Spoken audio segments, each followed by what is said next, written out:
Welcome to the YouTube channel Graphically. जैसा कि हम लोग इलेक्ट्रोमैग्नेटिक इंडक्शन के बारे में पढ़े तो हमने पहले पढ़ा आपका Faraday's law of electromagnetic induction कि जो आपका करंट इंड्यूस होता है, ईएमएफ इंड्यूस होता है, वो कैसे होता है उसका हमने उसका हमने जो फार्मूला देखा, वो फार्मूला आता है आपका सेकेंड लॉ में। जो माइनस साइन लगता है वो लेंज लॉ से होता है। यहाँ पर हमने जो फार्मूला देखा था is equals to minus N D by D T. ठीक, यहाँ तक हमने पढ़ा। फिर इंडक्शन के टाइप्स को देखा, जो आपका सेल्फ इंडक्शन होता है, म्यूचुअल इंडक्शन के दो टाइप को देखा, स्टैटिकली इंड्यूस्ड ईएमएफ और डायनेमिकली इंड्यूस्ड ईएमएफ। और जो Fleming left hand rule, right hand rule होता है, उसको हमने देखा। और आज के इस वीडियो में जो आपका डायनेमिकली इंड्यूस्ड ईएमएफ तक हम लोगों ने पढ़ा था कि दो मैग्नेट्स होते हैं, दो मैग्नेट्स के बीच में आप जैसे ही कोई कॉइल मूव कराते हैं तो कॉइल में एक करंट इंड्यूस होता है, और उस इंड्यूस्ड करंट का जो नेचर होता है वो अल्टरनेटिंग नेचर का होता है। और यहाँ पर अब हमें आज पढ़ना है अल्टरनेटिंग करंट के बारे में। तो बिल्कुल उसी फिगर से समझते हैं कैसे हमने किया था। यहाँ पर देखिए आपके पास दो मैग्नेट्स थे, दो मैग्नेट्स के अलग अलग पोल्स, इसका एन पोल, इसका एस पोल। और यहाँ पर जब आप मैग्नेटिक फील्ड देखेंगे तो मैग्नेटिक फील्ड कुछ इस तरह से होंगी। मैग्नेटिक फील्ड लाइंस होंगी, एक तरह की इमेजिनरी लाइंस होती हैं, कहीं पर लाइन बनी नहीं होती। जब आप कोई मैग्नेट रखेंगे कोई लाइन बन नहीं जाएगी, ये आपकी एक इमेजिनरी लाइन होती है, जिससे कि आप थियरीज़ को समझते हैं कि कैसे वर्क करता है। ठीक, अब देखिए इसके बीच में क्या है, इसके बीच में हमने एक कॉइल रख दी, कॉइल ये रख दी हमने, कॉइल। ओके, कॉइल पर ये जो दो साइड्स बचे, साइड्स को हमने ब्रशेस से कनेक्ट कर दिया, क्योंकि ये बार बार घूम रही हैं तो यहाँ पर ब्रशेस लगाए जाते हैं। अब डायरेक्ट आप यहाँ पर कोई वायर टच करा नहीं देंगे, यहाँ पर वायर कोई जोड़ नहीं देंगे जिससे कि ये बार बार मूव कर सके, तो यहाँ पर ब्रशेस यूज़ करते हैं। यहाँ पर हमने ब्रशेस यूज़ की और यहाँ पर हमने एक बल्ब लगा दिया। बल्ब लगाएंगे तो जैसे इसमें कोई करंट इंड्यूस होगा तो यहाँ पर ये आपका बल्ब जलने लगेगा, ग्लो करने लगेगा। ठीक, अब यहाँ पर देखिए इसको समझने के लिए हम लोग क्या करते हैं, जैसे कि हमने पहले भी देखा हुआ है कि जो आपका फैराडे लॉ है वो ये कहता है कि जैसे ही आपका कोई मैग्नेटिक फील्ड हो और कोई एक लूप हो तो दोनों के बीच में एक रिलेटिव मोशन होना चाहिए, मतलब ये आपका घूमना चाहिए। मान लीजिए ये आपका क्लॉकवाइज डायरेक्शन में कुछ घूम रहा है। अब देखिए इसकी डिफरेंट डिफरेंट कंडीशंस को लेके चलते हैं। पहली कंडीशन ले लेते हैं, जब आपका जो लूप है वो, जैसे यहाँ पर देख रहे हैं आप, बिल्कुल ये जो आपका पेपर का प्लेन है उसी के प्लेन के बराबर में है और मैग्नेटिक फील्ड लाइंस इस तरफ हैं। तो आपको पता है ये जो आपका कॉइल है, कॉइल का प्लेन कुछ होगा और जो एरिया वेक्टर होगा, क्योंकि यहाँ पे हमें फाई की वैल्यू फाइंड आउट करनी है, हम फाई की वैल्यू फाइंड आउट कर लेंगे तो हमें ईएमएफ मिल जाएगा। ठीक, तो अगर हम फाई की वैल्यू निकाल लें, और फाई की वैल्यू क्या होती है, बी डॉट ए होती है। बी डॉट ए मतलब बी ए कॉस थीटा, मतलब आपका जो एरिया है और जो मैग्नेटिक फील्ड है इन दोनों के बीच का बना हुआ एंगल। ठीक, जैसे ही आप एंगल की वैल्यू रखेंगे आपको फ्लक्स की वैल्यू मिल जाएगी। तो यहाँ पर आप देखिए, यहाँ पर जो आपका प्लेन है कॉइल का वो तो इसी के पैरेलल में है, जो आपका मैग्नेटिक फील्ड है उसी के प्लेन में। बट यहाँ पर अगर आप एरिया की बात करें तो प्लेन और एरिया दोनों परपेंडिकुलर होंगे। इसका एरिया जो है बिल्कुल ऊपर की तरफ जाएगा। ठीक, और अगर आप इस कॉइल को आप इस तरह से कुछ बनाएं, ये मान लीजिए आपके जो पेपर है, पेपर के परपेंडिकुलर डायरेक्शन में है इसका प्लेन, तो यहाँ पर इसका जो एरिया होगा वो कुछ इस डायरेक्शन में होगा, आपके पेपर के पैरेलल डायरेक्शन में। और यहाँ पर एरिया और इसका मैग्नेटिक फील्ड दोनों परपेंडिकुलर पैरेलल डायरेक्शन में होंगी, तो थीटा की वैल्यू जो होगी 0 होगी। तो देखिए यहाँ पर पहली कंडीशन लेके चलते हैं, जो आपका जो प्लेन है यहाँ पर आपकी मैग्नेटिक फील्ड लाइन्स हैं, ये तो इनके डायरेक्शन में कोई चेंज हो नहीं रहा है, आप मैग्नेट को घुमा नहीं रहे हैं, आप केवल घुमा रहे हैं कॉइल को। तो कॉइल को अभी आप नहीं घुमा रहे हैं, कॉइल अभी इसी डायरेक्शन में है, इसका प्लेन जो है आपके पेपर के प्लेन में है। तो यहाँ पर आप देखो इसका जो एरिया वेक्टर जाएगा वो ऊपर की डायरेक्शन में जाएगा कुछ। तो यहाँ पर देखो एरिया और जो मैग्नेटिक फील्ड है इनके बीच का एंगल कितना हो गया, एंगल हो गया 90 डिग्री। ठीक, तो जैसे ही आप cos 90 की वैल्यू रखोगे आ जाएगा 0, तो यहाँ पर फ्लक्स आ गया 0। ठीक, तो इस टाइम पर यहाँ पर कोई भी करंट इंड्यूस नहीं होगी क्योंकि फ्लक्स जो है वो 0 है। ठीक, अब दूसरा आप देखो, यहाँ पर दूसरी कंडीशन में क्या हो गया, ये इधर मूव कर रहा है। अब ये मतलब आपका जो पेपर का प्लेन है उसके परपेंडिकुलर डायरेक्शन में हो जाएगा कुछ इस तरह से। इसको आप समझने की कोशिश करो। यहाँ पर मान लो ये वायर 1 थी और ये वायर 2 है। ठीक, तो यहाँ पर ये आपकी वायर 1 नीचे चली गई और वायर 2 आपकी ऊपर आ गई। अब यहाँ पर आप देखो इसका जो प्लेन है, प्लेन का एरिया जो है वो इस डायरेक्शन में है और जो आपका मैग्नेटिक फील्ड का डायरेक्शन है वो भी इसी डायरेक्शन में, मतलब एंगल कितना है, 0 है। तो जब एंगल 0 हो गया तो यहाँ पर देख रहे हो आप cos 0 की वैल्यू 1 होती है, तो फाई की वैल्यू आ गई बी ए। ठीक, अभी हम इसके बाद देखेंगे क्या ईएमएफ जनरेट हो रहा है, पहले हम फ्लक्स की वैल्यू देख लेते हैं। फिर थर्ड पोजीशन में आप देखो, फिर ये आपका मूव कर गया। मूव करने के बाद जिस पोजीशन में ये है इसकी जस्ट अपोजिट पोजीशन में आ जाएगा, मतलब वायर 1 आपका इस साइड आ जाएगा। ये वायर 1 हो गया आपका, ये वायर 2 हो गया। ठीक, अब यहाँ पर आप देखो, यहाँ पर फाई की वैल्यू फाइंड आउट करने के लिए एंगल देख लेते हैं क्या है। यहाँ पर देखिए ये इस तरफ था, 90 डिग्री घूमा और 90 डिग्री घूम गया, मतलब 180 डिग्री टोटल घूमा। थीटा की वैल्यू अगर आप रेफरेंस एक ही लेके चल रहे हैं तो यहाँ पर हो गया थीटा की वैल्यू 180 डिग्री। ठीक, तो थीटा की वैल्यू 180 डिग्री और कॉस पाई की वैल्यू आपको पता है 180 डिग्री की वैल्यू -1 होती है। कॉस पाई का अगर आप ग्राफ देखें कॉस थीटा का तो कुछ इस तरह से होता है, यहाँ पर पाई/2 होता है, यहाँ पर पाई होता है, यहाँ पर 3π/2 और यहाँ पर होता है 2π। तो यहाँ पर आप देख रहे हो पाई पर वैल्यू -1 आ रही है, -1 से +1 के बीच में होती है कॉस थीटा की वैल्यू, तो -1 आ रही है कॉस पाई पर, कॉस 180 डिग्री पर, तो यहाँ पर आ गया -BA। ठीक, अब देखो फोर्थ कंडीशन में क्या है, बिल्कुल इसी शेप में आ जाएगा, मतलब अब ये जस्ट अपोजिट आ जाएगा जैसा आपने सेकंड पोजीशन में देखा था। तो यहाँ पर इस तरह से अगर आप बनाओ फिगर, ठीक, ये आपका आ गया 1 वाला वायर जो है आपका ऊपर चला जाएगा और 2 वाला वायर जो है नीचे आ जाएगा। अब यहाँ पर एंगल कितना हो गया, एंगल जो हो गया आपका, यहाँ पर था आपका 0 डिग्री, लेकिन यहाँ पर आपका देखो एंगल 180 डिग्री नहीं होगा, यहाँ पर आपका एंगल हो जाएगा, थीटा की वैल्यू हो जाएगी 90 डिग्री, क्योंकि यहाँ पर आपका देखो जब इस तरह से आया ये वाला प्लेन तो ये इसके नीचे जाएगा आपका एरिया। अगर इस तरफ आप मान रहे हो एरिया जो वेक्टर था वो ऊपर की तरफ था, तो यहाँ पर नीचे की तरफ होगा, तो मैग्नेटिक फील्ड और आपका जो एरिया है इसके बीच में एंगल हो जाएगा 90 डिग्री। तो आपका फिर जो है फाई की वैल्यू आ जाएगी 0 आ जाएगी, -BA नहीं आएगी, ये आपका अगले केस में आएगा। और जो फोर्थ कंडीशन बनेगी जब आपका प्लेन फिर इस तरह से हो गया, तो यहाँ पर आप देखो एरिया वेक्टर है वो कुछ इस डायरेक्शन में है और जो आपका मैग्नेटिक फील्ड का डायरेक्शन है वो इस डायरेक्शन में है। तो अब एंगल कितना है 180 डिग्री का है, थीटा की वैल्यू है 180 डिग्री, और यहाँ पर हमने देखा था अभी एंगल कैसे आ रहा था आपका, तो यहाँ पर फ्लक्स जो हो जाएगा ये हो जाएगा -BA। अब यहाँ से आप देख रहे हो 1 से 4 कंडीशन आने तक में 0 हुआ, फिर पॉजिटिव हुआ, फिर 0 हुआ, फिर नेगेटिव हुआ, मतलब एक वैल्यू जो है एक मीन पोजीशन से बार बार डेविएट कर रही है। तो कुछ कर्व कैसे बनेगा उसके बारे में हम लोग जब इसका फंक्शन ड्राइव करेंगे, किस तरह से ये डेविएट कर रहा है उसको हम लोग फाइंड आउट करेंगे अभी आगे। फिर आप देखो यहाँ से जैसे ये आया, फिर अब उसके बाद जिस कंडीशन में हुआ, फिर उसके बाद जब 5वीं कंडीशन आएगी फिर आपका यही रिपीट होने लगेगा, तो बार बार ये रिपीट होगा। अब देखिए ये तो एक बिल्कुल एक्सट्रीम कंडीशन थी जब आपका 90 डिग्री हो या 180 डिग्री हो, ठीक। अब अगर इसके अलावा आप एक जनरल सी कंडीशन ले लें जबकि एंगल थीटा हो, एरिया और जो मैग्नेटिक फील्ड है इसके डायरेक्शन इनके दोनों बीच के एंगल जो हों वो थीटा हों। अब मान लीजिए कुछ आपकी जो ये कॉइल है, कॉइल का ये जो है एरिया वेक्टर है और ये जो है आपका मैग्नेटिक फील्ड है। अभी ये मान लीजिए कुछ थीटा एंगल बन रहा है, तो इस थीटा एंगल पर हम पहले डिराइव कर लेते हैं कि जो आपका ईएमएफ जनरेट होगा वो कितना होगा। तो देखिए फार्मूला हमें फैराडे लॉ से इतना पता है कि इसकी वैल्यू इतना होती है। अब यहाँ पर हम अगर BA cos थीटा की वैल्यू निकालें जो आपकी फ्लक्स की वैल्यू होती है, तो फ्लक्स की वैल्यू तो इतना ही होती है BA cos थीटा, एक एंगल आप देख रहे हो दोनों के बीच का एंगल बना हुआ है। तो अब यहाँ पर आप इस वैल्यू को रख दीजिए, फिर उसके बाद देखेंगे हमारा क्या आएगा आपका ईएमएफ की वैल्यू। तो यहाँ पर आप देखो फ्लक्स जो था आपका वो BA cos थीटा था, एक जनरल वैल्यू में हमने एंगल जब थीटा मान लिया था, और आपका जो ईएमएफ की वैल्यू थी वो थी -N/dt। यहाँ पर देखिए हमने एक कॉयल यूज़ की है, बट जनरल फार्मूले के लिए हम यहाँ पर यूज़ करें जैसे नंबर ऑफ कॉयल्स, क्योंकि एक कॉयल तो होगी नहीं, एक कॉयल होगा तो बहुत ही माइन्यूट टाइप का आपका माइनर टाइप का आपका मिलेगा ईएमएफ। तो यहाँ पर नंबर ऑफ कॉयल्स यूज़ की जाती हैं, उसके अकॉर्डिंग आपको एक मेजर पोर्शन में आपको ईएमएफ जनरेट होगा।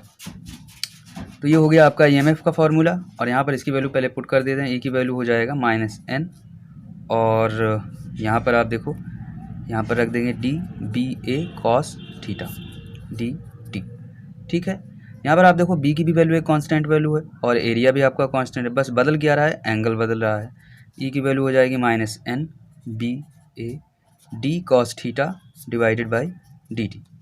अब देखो थीटा क्या है, जैसे आप सर्कुलर मोशन में आपने पढ़ा होगा कि जैसे ही कोई बॉडी है ये एक सर्कुलर जो है सर्कुलर मोशन कर रही है, तो जब ये थीटा एंगल स्वीप करती है, थीटा एंगल तय करती है, तो यहाँ पर देखिए एक रिलेशन होता है आपका थीटा बराबर होता है आपका ओमेगा टी, एंगल जो होता है एंगुलर वेलोसिटी जितने टाइम में उसने कवर किया। तो यहाँ से आप देख सकते हैं सर्कुलर मोशन से जो आपका एंगल होता है वो एंगुलर वेलोसिटी और टाइम के मल्टीपल के बराबर होता है। तो यहाँ से इसकी वैल्यू रख दे रहे हैं NBA, और यहाँ से रख दें अगर इसकी वैल्यू, तो आप देखो कॉस थीटा का जो डिफ्रेंशिएशन होता है वो जाता है minus of sine theta, minus of sine, यहाँ पर थीटा की वैल्यू ओमेगा टी रखेंगे। फिर आप देख रहे हैं ये टाइम के रिस्पेक्ट में आपका डिफ्रेंशिएशन हो रहा है, तो ओमेगा आपका बाहर आ जाएगा, इंटू में ओमेगा बचेगा, यहाँ से माइनस माइनस हो जाएंगे प्लस, तो आ जाएगा N B A omega sine omega T. अब ये देखिए ये वैल्यू क्या हो जाएगी, ये इसकी मैक्सिमम वैल्यू हो जाएगी, जो आपका ईएमएफ है उसकी मैक्सिमम वैल्यू, क्योंकि यहाँ पर देखिए साइन जो होता है, साइन की मैक्सिमम वैल्यू +1 होती है और मिनिमम वैल्यू -1 होती है। तो जब इसकी मैक्सिमम वैल्यू 1 हो जाएगी तो इसकी ये मैक्सिमम वैल्यू आएगी, इज इक्वल्स टू हो जाएगा ई नॉट साइन ओमेगा टी, या आप इसको वोल्टेज या करंट के फॉर्म में लिखना चाहें तो V बराबर हो जाता है V not sine omega T, क्योंकि ये ईएमएफ है, आप इसको वोल्टेज के इक्विवेलेंट लिख सकते हैं। फिर आप देखो V बराबर आई आर होता है, तो यहाँ से जैसे आई आर आप रख दो, आई और आर इधर आपका चला जाएगा, V नॉट बाई आर हो जाएगा, तो यहाँ से लिख देते हैं आई नॉट साइन ओमेगा टी, और आई नॉट की वैल्यू कितना है, यहाँ से आप देख सकते हो ई नॉट या V नॉट बाई आर या फिर N B A omega by R. तो यहाँ से आप इसका जो फार्मूला है वो देख सकते हैं, अल्टरनेटिंग करंट का फार्मूला। अब यहाँ पर देखो अल्टरनेटिंग करंट को जो एक वेव के नाम से जाना जाता है साइनोसॉइडल वेव, साइनोसॉइडल क्योंकि ये साइनोसॉइडल नाम के फंक्शन से ऑपरेट होती है, साइनोसॉइडल वेव जो आपकी एसी करंट होती है, क्योंकि ये साइन के फॉर्म पर डिपेंड करती है, जो साइन का फंक्शन यहाँ पर ऑपरेट कर रहा है। तो यहाँ पर अगर आप देखो जो इसका ग्राफ बनेगा, ग्राफ किस तरह से बनेगा, यहाँ पर ये आपका V है, ठीक, और यहाँ आपका टाइम है, ये आपका V हो जाएगा इधर, क्योंकि y एक्सिस पर आप वो वैल्यू दिखाते हैं जो आपका आउटपुट मिला है, V मिला है, और जो आप इनपुट दे रहे हैं जिस टाइम पर आप चेक करना चाहते हैं। तो कुछ इस तरह से देखिए, जैसे साइन का फंक्शन बनता है उसी तरह से आपको बनाना है। यहाँ पर इस तरह से ये बार बार जो है रिपीट होता जाएगा, ये इसका हो जाएगा एक साइकिल, ठीक। और यहाँ पर आप इसकी देखिए जो मैक्सिमम वैल्यू आ जाएगी, मैक्सिमम वैल्यू हमने देखा कि V नॉट आती है, तो V नॉट मैक्सिमम वैल्यू, और जो इसकी उसी के जस्ट अपोजिट होगी मिनिमम वैल्यू, वो हो जाएगी माइनस का V नॉट। सेम एज अगर आप करंट का देखना चाहें I और T के बीच का ग्राफ, तो वो भी कुछ इस तरह से बनेगा। यहाँ पर ये एक साइकिल हो गई आपकी, और ये वैल्यू हो जाएगी I नॉट, और ये हो जाएगी माइनस में I नॉट, ठीक। तो आई थिंक आपको यहाँ तक समझ में आ गया हो। इसके बाद अब डिफरेंट टाइप्स के आपके टर्म्स हैं, उनको डिफाइन कर लेते हैं। तो देखिए यहाँ पर जो आप मैक्सिमम वैल्यू देख रहे हैं, तो मैक्सिमम वैल्यू जो होती है इसको बोलते हैं एम्पलीट्यूड। तो एम्पलीट्यूड अगर आपसे पूछा जाए एसी का जो एम्पलीट्यूड होता है वो क्या होता है, तो इस एसी में, एसी करंट में जो मैक्सिमम वैल्यू आपको फाइंड आउट होती है वो होती है एम्पलीट्यूड, ये हो जाता है V नॉट। करंट का जो एम्पलीट्यूड होगा वो V नॉट होगा, और एम्पलीट्यूड, और जो वोल्टेज का ये एम्पलीट्यूड है, और अगर आप करंट का एम्पलीट्यूड देखें तो वो हो जाएगा I नॉट, ठीक। अब इसके बाद देख लेते हैं टाइम पीरियड और फ्रीक्वेंसी। तो देखिए टाइम पीरियड क्या होता है, टाइम पीरियड वो टाइम होता है जिसमें कि इसका एक साइकिल कंप्लीट होता है। तो यहाँ पर देख रहे हो ये आपका ये एसी का एक साइकिल है, यही साइकिल बार बार रिपीट हो रहा है। तो अगर इसके टाइम पीरियड की बात करें, एसी के टाइम पीरियड की, तो वो हो जाएगा इतना ही टाइम। अब देखिए यहाँ पर आप देख रहे थे ओमेगा टी आ रहा है, ई साइन ओमेगा टी, या फिर आप इसको लिख सकते हैं ई साइन थीटा या V नॉट साइन थीटा। तो यहाँ पर देख रहे हो आप थीटा की वैल्यू ओमेगा टी थी, बस हमने यहीं पर यही रखा। तो यहाँ पर क्या वैल्यू रहती है साइन थीटा के कर्व में, यहाँ पर वैल्यू रहती है 0, यहाँ पर पाई, और यहाँ पर 2 पाई, ठीक। तो यहाँ पर आपका जो टाइम हो जाएगा ओमेगा टी, यहाँ पर ओमेगा टी की वैल्यू पता चल गई, मतलब जो यहाँ तक पूरा इसकी वैल्यू है वो है 2 थीटा, ठीक। तो यहाँ पर अगर आप टाइम की वैल्यू देखें तो वो आ जाएगा, थीटा की वैल्यू दिया गया है 2 पाई, तो यहाँ पर आ जाएगा 4 पाई बाई ओमेगा। यहाँ पर आप देखो 2 थीटा नहीं बल्कि 2 पाई था, तो ये आपका 2 पाई बाई ओमेगा, ये आ जाएगा टाइम पीरियड। अब फ्रीक्वेंसी की बात करते हैं। देखिए फ्रीक्वेंसी क्या होती है, टाइम पीरियड क्या था आपका कि कितने टाइम में वो एक साइकिल कंप्लीट करता है, कितने टाइम में, तो ये आपका आया था सेकंड में।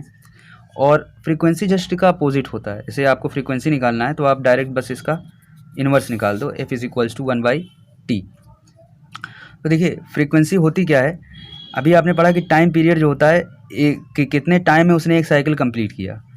मान लो टी टाइम में जो है एक साइकिल कंप्लीट हो रहा है, आपका मिनट सेकंड में होगा, मतलब टी सेकंड में आपका 1 साइकिल कंप्लीट हुआ। तो अगर आपसे कहा जाए कि 1 सेकंड में कितना साइकिल कंप्लीट हो रहा है, तो वो कितना हो जाएगा, 1 सेकंड में कितना साइकिल कंप्लीट हो रहा है, तो वो हो जाएगा आपका 1/T साइकिल, ठीक। तो हमें यही पता करना होता है कि आपका 1 सेकंड में कितना साइकिल कंप्लीट हो रहा है, वही आपकी होती है फ्रीक्वेंसी। तो यहाँ पर आपका हो गया जो टाइम पीरियड हो गया, एम्पलीट्यूड हो गया, फ्रीक्वेंसी हो गया। इसके बाद देखते हैं नेक्स्ट टर्मिनोलॉजीज़ को। देखिए इसके बाद है इंस्टेंटेनियस वैल्यू। इसके बाद है आपकी एवरेज वैल्यू, उसके बाद है RMS वैल्यू। तो देखिए ये आपका ग्राफ बन रहा था AC कर्व का, ये वोल्टेज है, ये आपका टाइम है और कुछ इस तरह से फ्लक्चुएट कर रहा है टाइम के अकॉर्डिंग। यहाँ से आप देख सकते हैं AC क्यों कहा जाता है अल्टरनेटिंग करंट, क्योंकि इसका बार बार जो होता है वैल्यू चेंज होती रहती है। और यहाँ पर ये आपका करंट का है और ये आपके वोल्टेज का है। ये आपकी मैक्सिमम वैल्यू इधर और ये इसकी मिनिमम वैल्यू, ये इसकी मैक्सिमम वैल्यू और ये इधर मिनिमम वैल्यू। यहाँ पर एंगल 2 पाई, यहाँ पर भी एंगल 2 पाई। ठीक, तो यहाँ से आप एक चीज़ देखिए, जो आपकी इंस्टेंटेनियस वैल्यू होती है वो एट टाइम पर, किसी भी एक स्पेसिफिक टाइम पर जो आप वैल्यू फाइंड आउट करते हैं, जो आपके पास फार्मूला है कि यहाँ पर V0 होगा। ठीक, फार्मूला है V0 साइन ओमेगा टी। तो यहाँ पर आप देखो कोई भी एक टाइम रखोगे, मान लो टाइम आपने 2 सेकेंड लिखा, तो 2 सेकेंड पर क्या वैल्यू आ रही है यहाँ से आप पता कर सकते हैं। तो जो आप एक स्पेसिफिक टाइम पर, एक इंस्टेंट पर जो टाइम निकालते हैं, एक इंस्टेंट टाइम पर जो फैक्टर्स की वैल्यू निकालते हैं AC कंपोनेंट्स की। देखिए AC के क्या हो गए, आपके 2 कंपोनेंट हो गए, एक आपका वोल्टेज हो गया, एक आपका करंट हो गया। ठीक, तो किसी भी कोई कंपोनेंट की, अल्टरनेटिंग कंपोनेंट्स की, जो आप किसी एक स्पेसिफिक टाइम पर, एक इंस्टेंट टाइम पर जो वैल्यू निकालते हैं वो होती है इंस्टेंटेनियस वैल्यू। ठीक, इसके बाद एवरेज वैल्यू क्या है।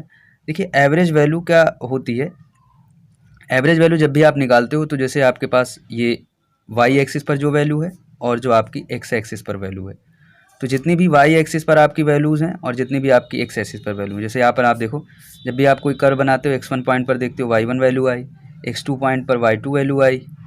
ठीक, तो एवरेज निकालने के लिए हम लोग क्या करते हैं, x1 y1 plus x2 y2 plus x3 y3 dot dot, जितना भी आपका, जितने टाइम तक आपको निकालना है, और इसको डिवाइड कर देते हैं हम लोग नंबर ऑफ जो आपके x1 x2 हैं, ताकि आपकी जो y की एवरेज वैल्यू है, एवरेज वैल्यू ऑफ y, वो आपको निकल जाए। ठीक, तो बस हमें यही काम यहाँ पर ये करना है। यहाँ पर आपको देखिए जो वोल्टेज दिया गया है और जो आपको टाइम दिया गया है, मतलब इन सभी की वैल्यू का आपको सम निकालना है। तो सम निकालने के लिए हम लोग देखिए इंटीग्रेशन का यूज़ करते हैं, और इंटीग्रेशन के लिए आपका देखिए टाइम जो है वही चेंज हो रहा है, तो यहाँ पर v/dt हो जाएगा और इसका आप इंटीग्रेशन कर दिए और डिवाइडेड बाय आपका जो टोटल टाइम है, यहाँ पर आपने टोटल टाइम लिखना है, टोटल टाइम, या फिर आप यहाँ पर देखिए टाइम पीरियड हो जाएगा आपका, कितने टाइम पीरियड में एक साइकिल कंप्लीट हो रहा है, तो ये हो जाएगी इसकी एवरेज वैल्यू।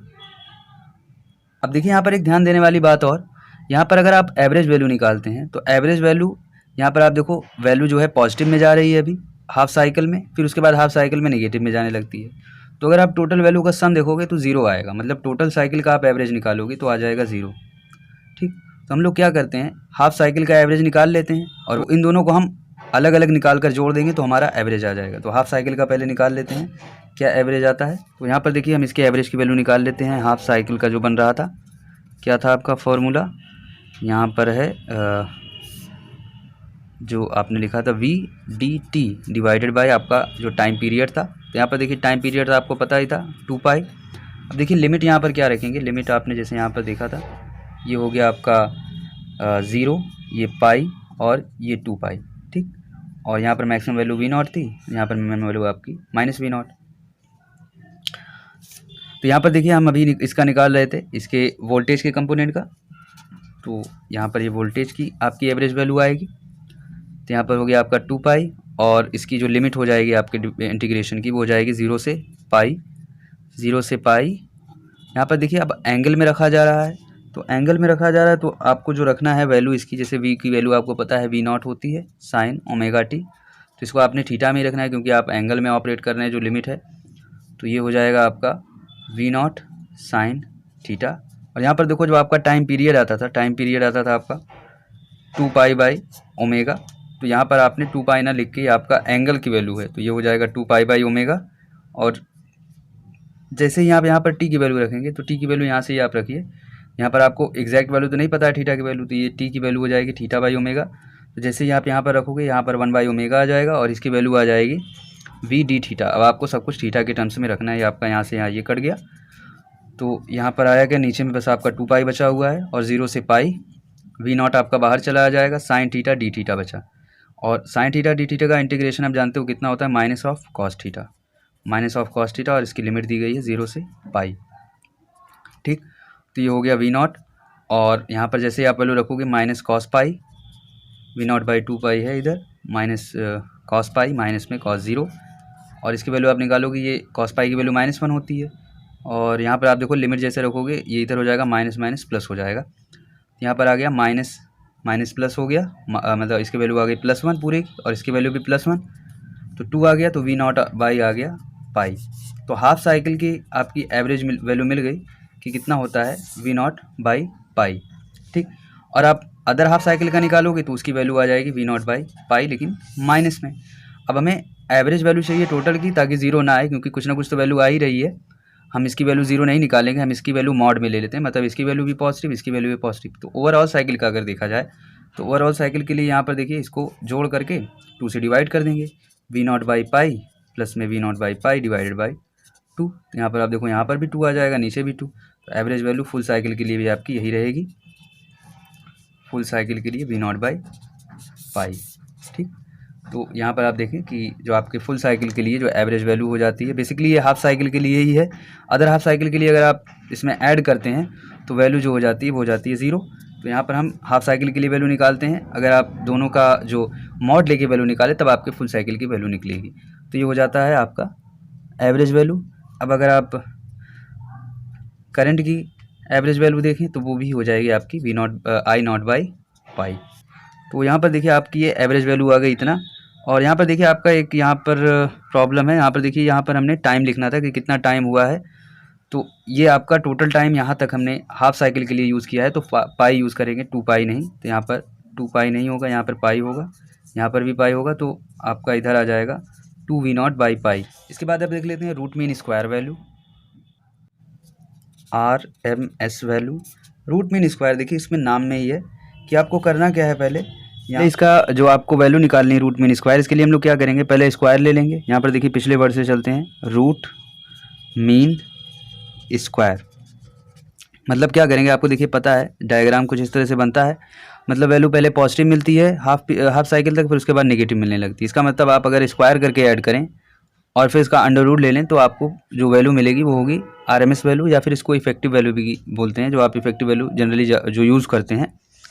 ठीक, तो यहाँ पर देखिए पहले वर्ड से चलते हैं, लास्ट वाले वर्ड से। पहले स्क्वायर ले लेंगे वैल्यू का, फिर उसके बाद उसका मीन ले लेंगे, फिर उसका रूट निकाल लेंगे। ठीक, तो यहाँ पर आप देखिए जो आपको वैल्यू, जैसे बेसिकली जो ग्राफ है उससे समझते हैं, ये आपकी y वैल्यू दी है, x वैल्यू दी है। तो हमें करना क्या है, हमें पहले स्क्वायर ले लेना है, स्क्वायर का एवरेज हमें निकालना है, स्क्वायर का मीन निकालना है, y स्क्वायर x स्क्वायर, जैसे y1 स्क्वायर x1 स्क्वायर, जैसे x1 पॉइंट होगा ये y1 वैल्यू आ रही होगी, कुछ x2 पॉइंट होगा y2 वैल्यू आ रही होगी, y2 square x2 square plus ऐसे सो ऑन, जितना आपका जाएगा पूरा साइकिल के लिए, पूरे साइकिल के लिए निकालेंगे, क्योंकि यहाँ पर तो अब कोई माइनस प्लस का कोई दिक्कत नहीं रही, सब प्लस हो जाएंगे यहाँ पर।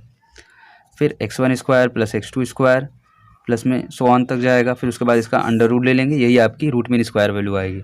अब यहाँ पर आप देखो y की वैल्यू आपको दी गई है, यहाँ पर देखो जो ग्राफ बना था v equals to V naught sine. अब यहाँ पर देखिए पूरा थीटा से ऑपरेट करेंगे तो अच्छे से समझ में आएगा, v equals to V naught sine theta, और यहाँ पर थीटा की वैल्यू आप समझिए दिया है t नहीं।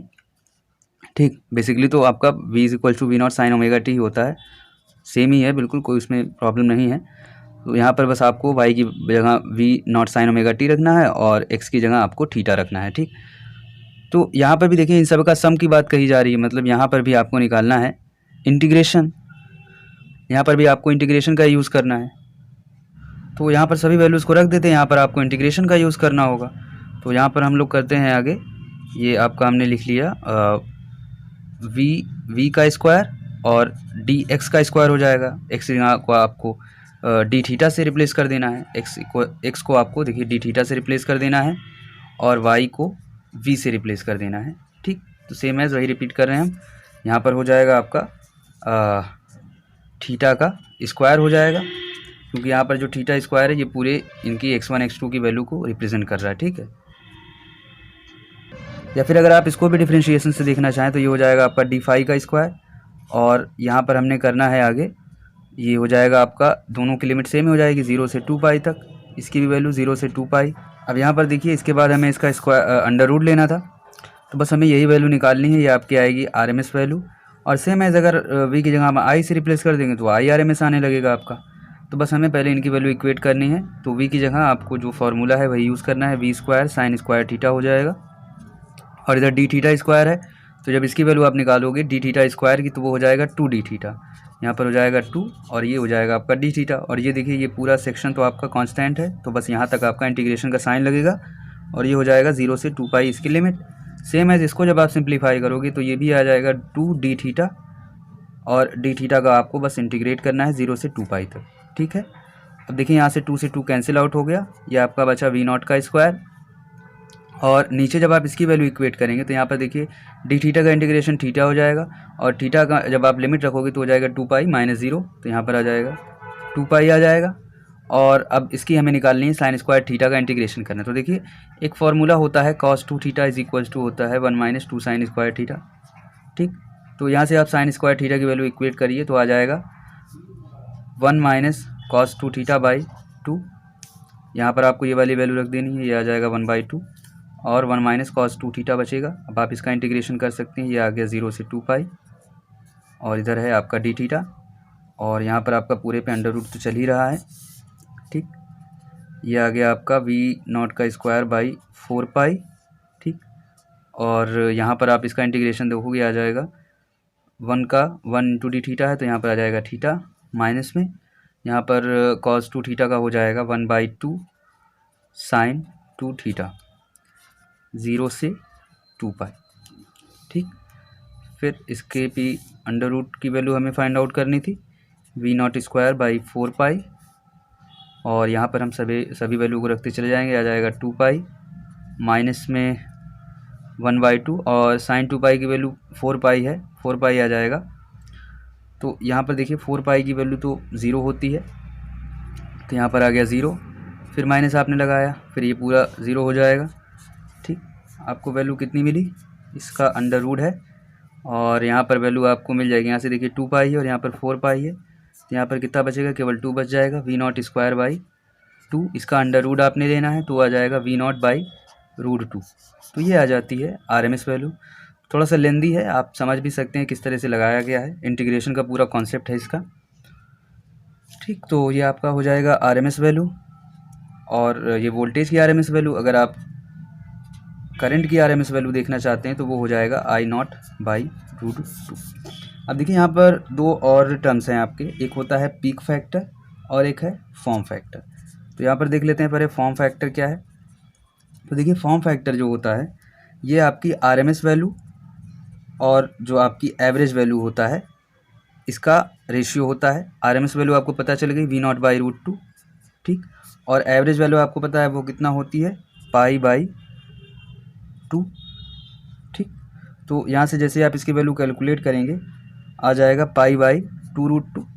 ठीक है, तो ये हो जाती है फॉर्म फैक्टर की वैल्यू, एक कांस्टेंट वैल्यू है। अब इसके बाद अगर हम देखें आपका जो पीक फैक्टर है, तो पीक फैक्टर भी आपका रेशियो ही होता है, जो इसकी मैक्सिमम वैल्यू है और जो RMS वैल्यू है उसका रेशियो। तो देखिए मैक्सिमम वैल्यू हमने पढ़ा हुआ है, मैक्सिमम वैल्यू यही होती है v0, और RMS वैल्यू इतना हो गई। तो v0 बाई √2 करोगे आप, आ जाएगी वैल्यू √2। तो जो पीक फैक्टर होता है, पीक फैक्टर, इसकी वैल्यू एक कांस्टेंट वैल्यू होती है √2। ठीक, तो आज का ये वीडियो यहाँ पर एंड करेंगे। इसके बाद देखिए कुछ और भी टर्म्स हैं आपके, जैसे फेज़ होता है, फेज़र डायग्राम है, और जो आपके कई सारे सर्किट्स होते हैं, प्योर रेजिस्टेंस होता है, प्योर कैपेसिटर होता है, और आपका है प्योर इंडक्टर सर्किट है, या फिर तीनों का कम्बिनेशन है या दो का कम्बिनेशन है, उनके लिए फेज़र डायग्राम कैसे होता है, और भी उनके कई सारी वैल्यूज़ होती हैं, तो उनको फाइंड आउट करेंगे अगले वीडियो में। और आज का वीडियो यहाँ पर एंड करते हैं। अगर आपको कोई डाउट हो तो आप उसको कमेंट सेक्शन में पूछ सकते हैं, और आज का वीडियो यहाँ पर एंड करेंगे।